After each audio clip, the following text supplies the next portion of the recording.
সরকারি আশ্রয়ণ প্রকল্পের ঘর নির্মাণে দুর্নীতি হচ্ছে এমন অভিযোগের ভিত্তিতে রিপোর্ট করতে বুধবার বেলা 12:15টার দিকে বগুড়া সদর উপজেলার নিশিন্দারা ইউনিয়নের দশটিকা এলাকায় যান সময় সংবাদের রিপোর্টার মাজেদুর রহমান ও চিত্র সাংবাদিক রবিউল ইসলাম।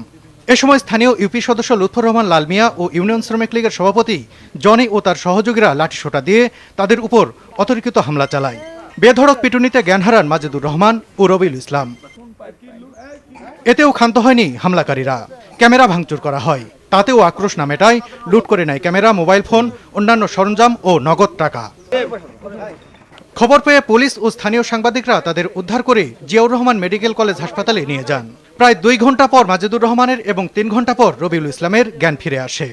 মুজিব বর্ষের গরিবদের জন্য যে ঘর দেওয়া হচ্ছিল, নিম্নমানের কাজ হচ্ছে, এই কাজগুলো ছবি তুলতে গেলে আমার একদল সন্ত্রাসীরা আমার উপর হামলা করে এবং হামলাতে আমার ক্যামেরা, তারপর মোবাইল সহ টাকা পয়সা নিয়ে যায় এবং বেধড়ক মারপিট করে।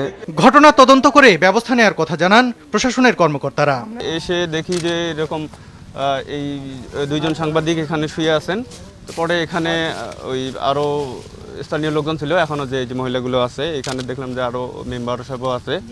তো আমি এসে যেটা দেখলাম যে এখানে ওই পিলারগুলো ভাঙা। ওদের ক্যামেরা যদি খোয়া যেয়ে থাকে বা মোবাইল খোয়া যেয়ে থাকে অবশ্যই আইনগত ব্যবস্থা হবে। এখানে আইনের বাইরে তো কেউ না। সময় সংবাদের রিপোর্টার ও চিত্র সাংবাদিকের উপর হামলার ঘটনায় ক্ষোভে ফেটে পড়েছেন গণমাধ্যম কর্মীরা। দ্রুত জড়িতদের বিরুদ্ধে ব্যবস্থা নেওয়ার দাবি তাদের। সময় সংবাদ, বগুড়া।